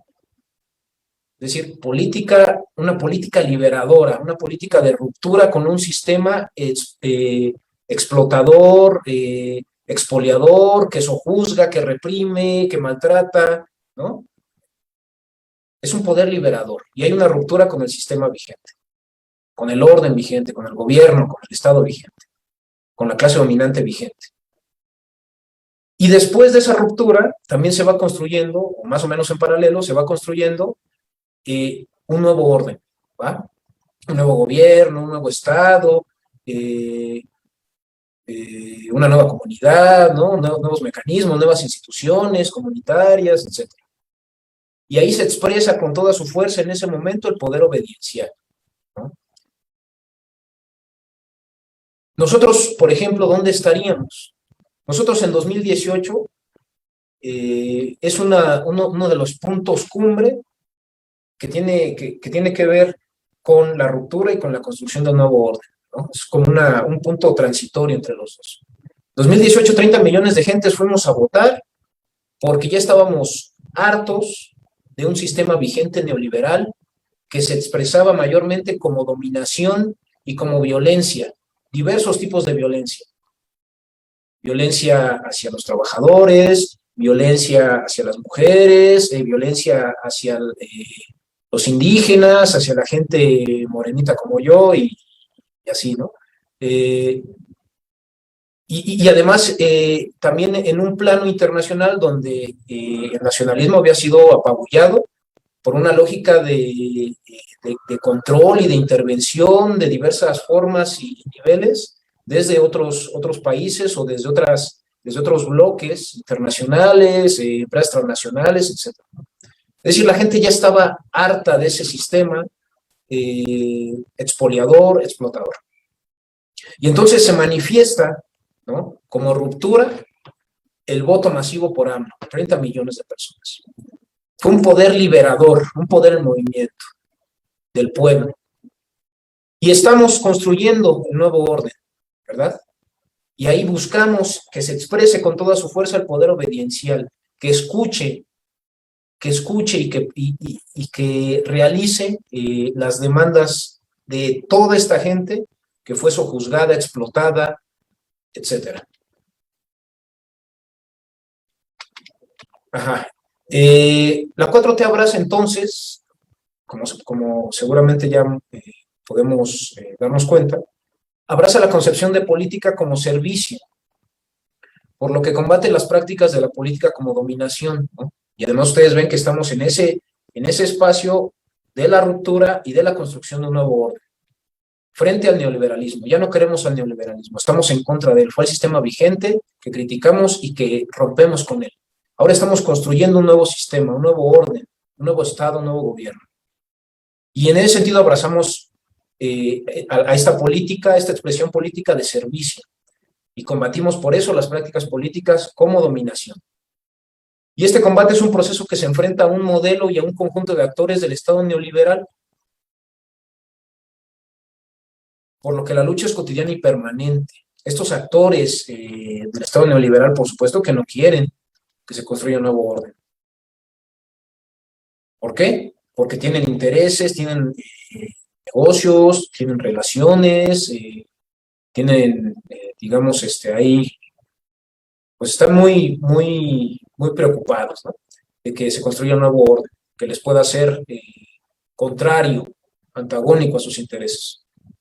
Y entonces en todo momento están golpeteando y están tratando de mover las piezas y los recursos necesarios para poder imponer sus intereses, imponer su ideología, su visión de gobierno, de Estado, su visión de civilización. Y si estamos en ese momento de ruptura y de construcción del nuevo orden, tenemos que pensar que esa construcción de nuevo orden es una construcción permanente, cotidiana y colectiva. Tiene que ver con la elaboración y aplicación de un programa de acción, ¿no? Que en su caso, por ejemplo, el gobierno de la 4T ya ha llevado a fondo. Ustedes saben que de 100 compromisos de Andrés Manuel López Obrador se han cumplido 98. Solamente faltaría digamos, que finalice, o más bien que genere frutos, ya digamos como acabados, esta Comisión de la Verdad por Ayotzinapa, y la descentralización de los órganos de gobierno, ¿no? Son los únicos dos compromisos de este programa de acción del gobierno de la 4T que aún no se han podido realizar, pero llevamos 98. Es decir, hemos avanzado muchísimo en este programa de acción que tiene que ver con la construcción de un nuevo orden, ¿no? Rápidamente, desde el 2018 que dimos la ruptura, hemos estado construyendo en 3 años este nuevo orden. 98 compromisos cumplidos. Además de muchas otras cosas, ¿no? Que no se meten ahí en las promesas de campaña o en los compromisos del programa de acción. Entonces, ¿ahora qué es lo que tenemos que hacer? Bueno, pues justamente, en principio, conocer esa aplicación de ese programa de acción. Conocer cuáles son los beneficios para las mayorías de este país, y eso nos llevaría entonces a posicionarnos y a defender esos logros, ¿no? Es decir, si ya tenemos logros a nivel de la construcción de este nuevo orden, hay que defenderlos, porque hay actores del Estado neoliberal que permanentemente van a estar tratando de reducirlos, de hacer que, digamos, la gente no los conozca, de hacer que la gente piense que no son logros realmente, sino que son retrocesos. Entonces, lo que nosotros tenemos que hacer es defender esos logros. Y además de defender esos logros, en colectivo tenemos que profundizar el proyecto, para que ese proyecto efectivamente responda a lo que venimos diciendo de una política como servicio, de una política liberadora y obediencial, que cada vez vaya más a fondo con el desmantelamiento de las violencias y del dominio del Estado neoliberal. Con todo esto, dentro de la política no solo se disputan proyectos de gobierno, sino de la estructura y forma de la propia sociedad. Nos estamos jugando el futuro de la sociedad en la política. La política es un medio donde se lucha por el presente, pero también por el futuro de la comunidad. Preguntas estratégicas en este marco serían: ¿qué sociedad estamos construyendo? ¿Qué camino debemos seguir? ¿No? Y bueno, una posible respuesta situados desde esta política como servicio, tendríamos que decir que la política liberadora y de servicio nos permite entonces pensar en la práctica política cotidiana ética, democrática y transformadora. ¿Y por qué destacamos con negritas práctica? Porque es algo que se realiza al día a día.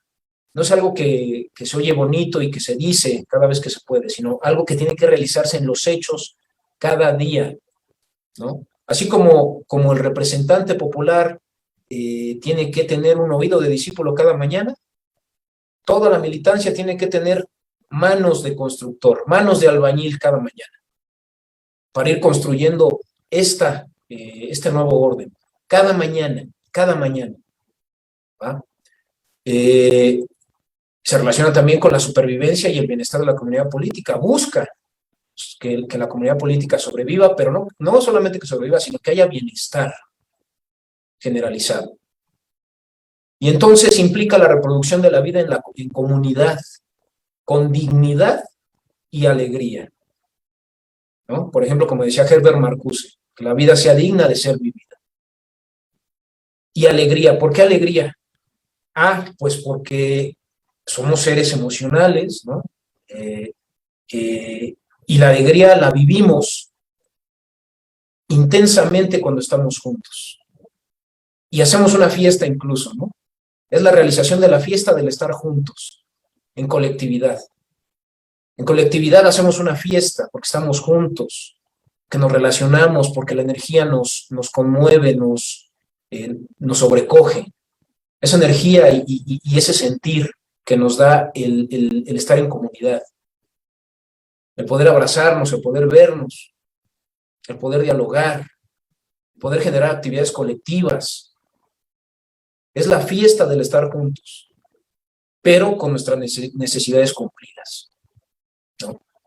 Entonces, la política como servicio, la política obediencial busca esto, busca que podamos, en último término, realizar la fiesta del estar juntos con nuestras necesidades cumplidas, alegres, con dignidad. Bueno, pues ahí les dejo la bibliografía. No sé si tengan más preguntas. A ver, déjenme ver.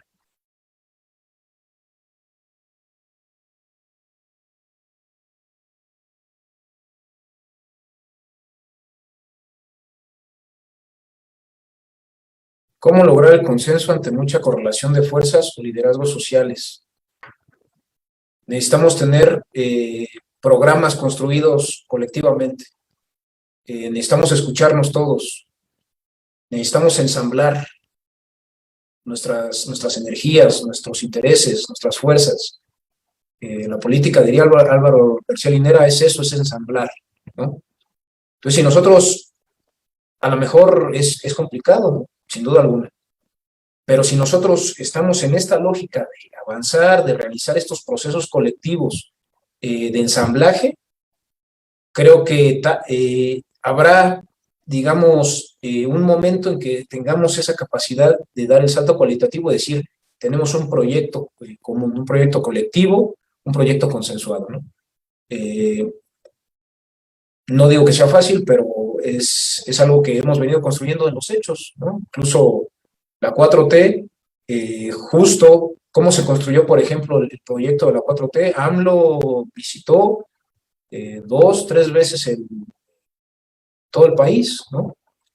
Y recogió los planteamientos, las necesidades, las demandas de muchísima gente, y todo eso se procesó. Y de ahí surgió el proyecto alternativo o plan alternativo de nación, ¿no? Y que luego dio vida ya cuando Morena, de Morena emana el gobierno, se dio vida a un plan nacional de desarrollo, ¿verdad? Entonces, implica ensamblarnos, implica reconocernos, escucharnos, y no va a ser fácil, pero si somos necios en ese sentido y en esa vía, creo que podemos avanzar mucho. ¿Cómo formar una comunidad participativa, activa en su propio contexto, si está esclavizada en una vida laboral más que política? Tenemos que ser muy creativos. Y así como dos cabezas piensan más que una, imagínense cuántos somos en Morena y cuántos simpatizantes de la 4T. Tenemos que tomar las propuestas, tenemos que abrir espacios para que la gente participe. Pero si estamos como en la lógica de no, yo hago las cosas, nada más yo participo, o no abro espacios de participación porque aquel me cae mal, me sacó la lengua, me vio feo, ¿no? O a lo mejor pues no piensa igual que yo, o sea, obviamente no vamos a pensar, ¿quién piensa igual, ¿no? O sea, ¿quién? De lo que se trata es ver cómo le hacemos para, con nuestras diferencias, enriquecer el propio movimiento. Ya no veamos las diferencias como algo necesariamente malo, sino también como algo que puede enriquecer y que puede fortalecer el movimiento, ¿no? Entonces, en ese sentido, quien tenga como alguna otra perspectiva de algún proceso, pues que nos ayude a construir, ¿no? Que ayude a construir, donde pueda, quiera. Tiene que ver con eso desde mi punto de vista. ¿Hay diferencias entre el poder popular y el poder ciudadano? Sí, en principio de concepción, ¿no? Por ejemplo, el poder popular pues tendría que ver más con la línea de masas maoísta, ¿no? Y que ya actualmente trabajan pues también muchos académicos, y tiene que ver, por ejemplo, con la cuestión de la construcción de espacios autónomos, que tienen que también se relacionan también con por ejemplo, la construcción de comunas, ¿no? En Venezuela hay comunas y estas comunas tienen, digamos, un enfoque desde la construcción de poder popular, ¿no? Es decir, estas comunas, a nivel muy micro de las comunidades, pues son autónomas y son también, entre ellas, hasta han dado el salto de generar cooperativas, ¿no? Es decir, pasar a la cuestión de la producción también autónoma. Entonces, eso tiene que ver, el poder popular, el poder ciudadano más bien apela a la cuestión de utilizar los mecanismos ya dados por el Estado pues, capitalista, ¿no? El Estado capitalista, pero que intenta el Estado capitalista generar un Estado de Derecho, ¿no? Mantener un Estado de Derecho.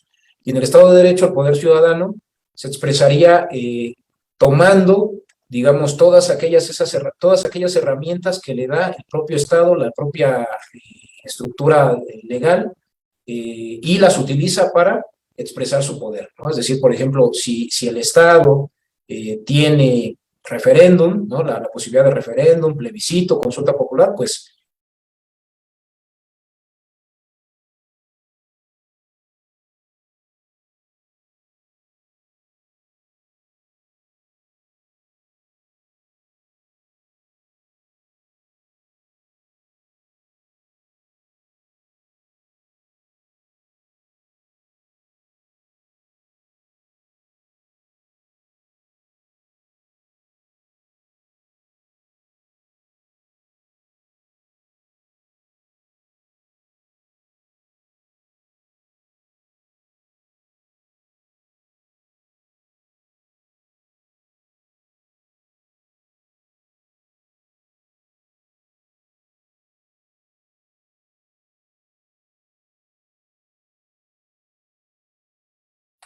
¿ya me ven? Ya te ves, Jesús. Sí, una disculpa, falló el internet, entonces, pero decíamos, bueno, estábamos contestando una pregunta, no sé si, no sé en qué momento se cortó, no sé en qué parte me quedé, eh, y ya no tengo aquí el chat, no sé si me puedas leer como las últimas preguntas, Adrián, si me haces favor, porque no tengo aquí el chat. Sí, te quedaste en la diferencia. Sí, Jesús, te quedaste en la diferencia entre el...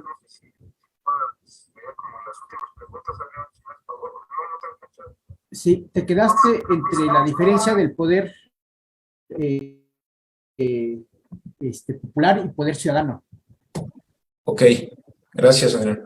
Sí, justamente creo que decíamos que el poder popular tenía que ver con la construcción desde lo micro, desde una concepción teórica de la línea de masas, principalmente desarrollada por Mao Zedong, China, pero que sí, en principio, busca que haya autonomía, ¿no? Es decir, la autonomía de las comunidades, de los colectivos, y que desde lo micro en el territorio se vayan generando estos procesos de construcción de nuevos modelos, ¿no? Pero que tiene que ver con la autonomía, y que incluso, por ejemplo, en el caso de Venezuela, las comunas en Venezuela pues han dado el salto cualitativo a no solamente darse como procesos comunitarios propios y autónomos de decisiones políticas, sino también incluso de producción, ¿no? Como por ejemplo las cooperativas. En Venezuela se vieron obligados, ¿no? a que hubiera muchas cooperativas para que produjeran en lo micro y en el territorio, ¿no? Tratar de combatir un poco el desabasto y otros problemas que han tenido. Y en el caso del poder ciudadano, más bien la ciudadanía toma las herramientas que le da el Estado moderno, capitalista, pero que también pretende tener como un Estado de derecho, ¿no? Se ha generado en los países neoliberales toda una estructura que intenta cubrir o garantizar el Estado de Derecho. Es decir, hay herramientas que la ciudadanía puede tomar de manera legal y constitucional para poder expresarse, ¿no? Entonces, en ese sentido, si el Estado tiene la posibilidad, digamos, a ver, hay una ley, por ejemplo, ¿no? Digamos que el Estado te permite que haya alguna consulta, algún plebiscito, alguna consulta ciudadana, y si la gente va y toma esa posibilidad, ese mecanismo democrático o mecanismo de expresión ciudadana, pues entonces está ejerciendo su poder ciudadano, ¿no? Va y junta firmas y se hace la consulta y van y votan, ¿no? O más bien van y participan.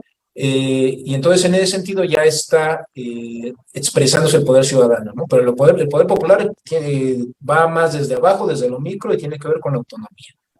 No sé qué otras haya por ahí.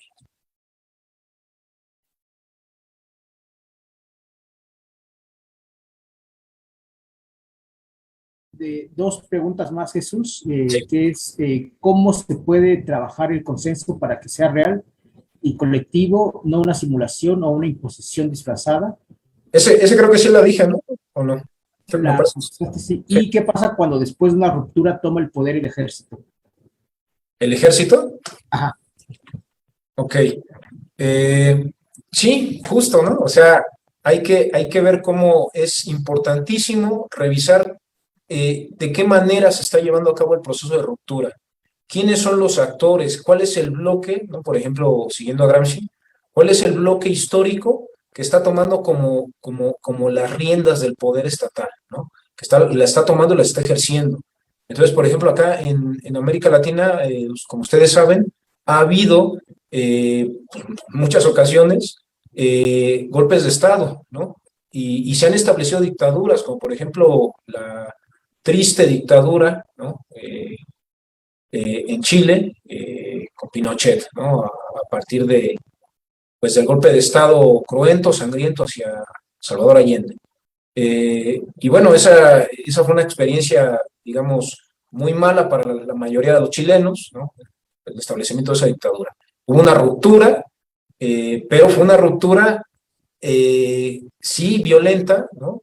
Y además de derecha, ¿no? Es decir, la ruptura que hubo fue más bien hacia o contra un orden que era de izquierda, ¿no? Que estaba construyendo un nuevo orden a partir de planteamientos de izquierda. Y ya, por ejemplo, ustedes también van a discutir acá con el compañero Eder Guevara la cuestión de la diferencia entre la izquierda y la derecha, ¿no?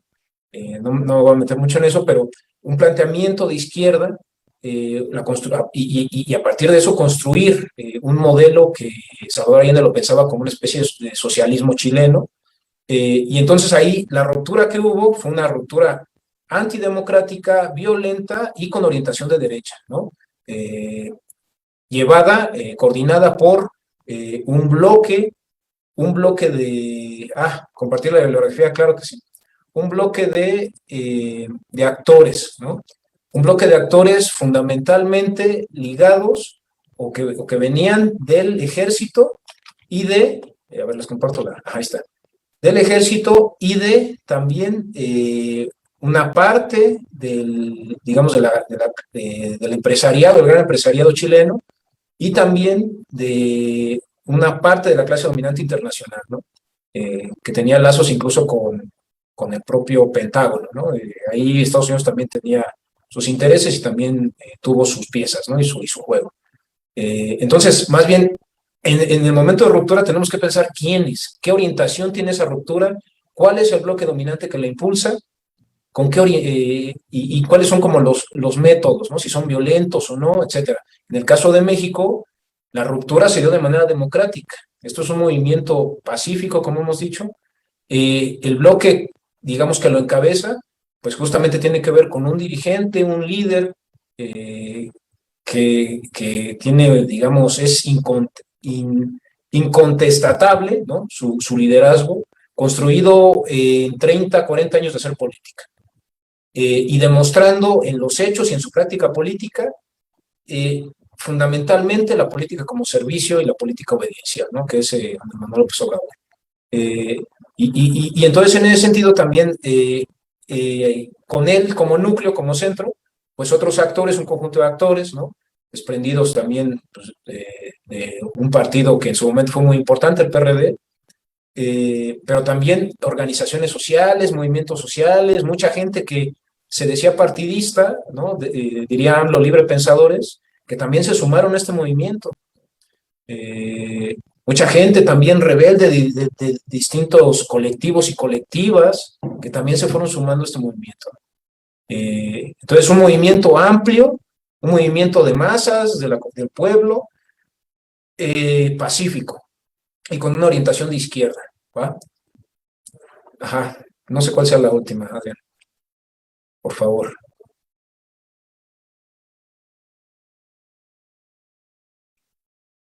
Hasta ahorita serían todas, Jesús.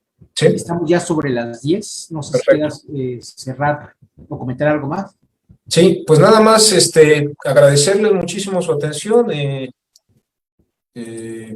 Pues esto es en vivo, ¿no? Y a veces pues, pasa esto, como por ejemplo que pues no le puede decir uno a la gente que no trabaje, ¿no? Entonces, pues acá pasan los compañeros, la gente vendiendo sus cosas y es normal, ¿no? Eh, somos cercanos y entendemos la situación, pero estamos aquí con mucho gusto, les agradecemos su atención, sus preguntas. Por favor, si hay más comentarios, pues también ahí hacerlos llegar por el medio que ustedes consideren. Y pues invitarlos a que estén en todo el curso. Invitarlos a que permanezcan en todo el curso. A veces es muy difícil, lo sabemos, todos tenemos que trabajar. Alguien preguntaba algo sobre cómo le hacemos si la gente tiene que trabajar, ¿no? Efectivamente, todos tenemos que trabajar y bueno, pues a veces se complica, pero les pedimos encarecidamente que hagan el esfuerzo de mantenerse en todo el curso de inducción, se les dará su constancia y que podamos a partir de este curso ir generando nuevos procesos de generación colectiva de conocimiento, de aplicación de ese conocimiento y de generación colectiva de un programa colectivo y que se lleve justamente al territorio de manera colectiva, ¿no? Para ir justamente generando esto que decimos que tiene que ser la construcción de un nuevo orden a partir de la política como servicio, ¿va? Entonces, pues muchas gracias, gracias Adrián, gracias Prima, compañeros del equipo técnico, descansen, muy buenas noches a todos y todos.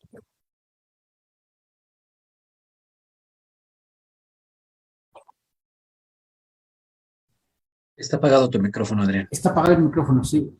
Bueno, muy buenas noches, compañeros, compañeras. Solamente recordar, en el transcurso de la sesión hubo varias preguntas. Una es sobre la tarea. Les recordamos que uno de los criterios para la toma de asistencia en cada sesión es que se realice una actividad y se envíe al correo ciclobásico.morena.gmail.com. Para la toma de asistencia del día de hoy, se deberá de enviar un correo en el que se acepten las reglas de convivencia. Estas reglas de convivencia se les enviaron a todas las personas que ya se registraron, se les envió un correo con las reglas de convivencia. En caso de que no se hayan registrado, ahorita voy a mencionar dónde puedan hacer el registro, pero la tarea del día de hoy en concreto consiste en que manden un texto donde digan que aceptan las reglas de convivencia y que sea firmado por su nombre completo. Este correo tiene que ser enviado a la dirección que les comenté ahorita, que es ciclobásico.morena@gmail.com. Tienen hasta el 29 de octubre, es decir, hasta este viernes, para enviar el correo. Y es nada más, acepto las reglas de convivencia, su nombre, y se envía al correo.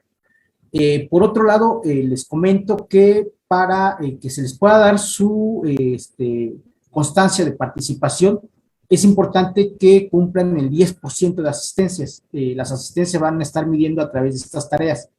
La otra pregunta que se estuvo haciendo mucho en el chat es cómo se registran.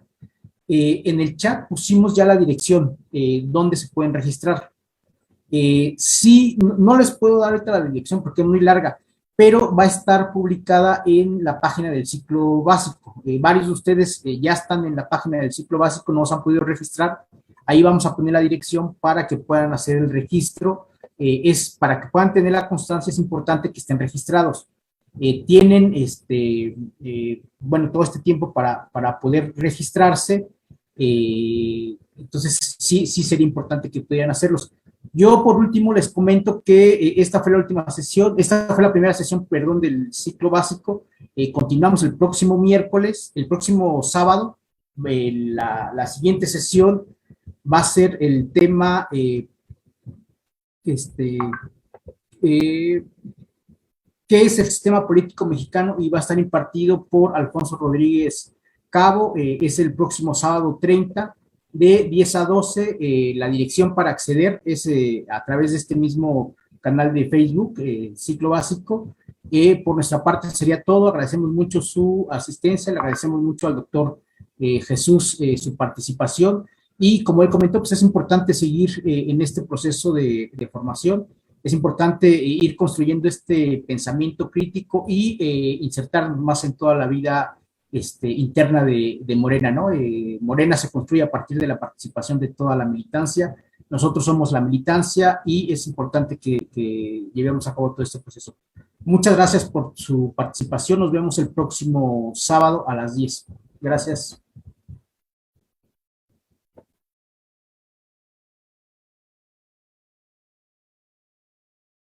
Acabaremos con la desgracia de nuestro pueblo y de la nación. Conquistaremos la democracia con invencible organización. Morena es el partido del pueblo unido para cambiar. Morena, la vida pública lograremos regenerar. El Instituto Nacional de Formación Política, la Secretaría Nacional de Educación, Formación y Capacitación Política y la Secretaría Nacional de Jóvenes de Morena agradecen tu participación en esta sesión. El contenido del material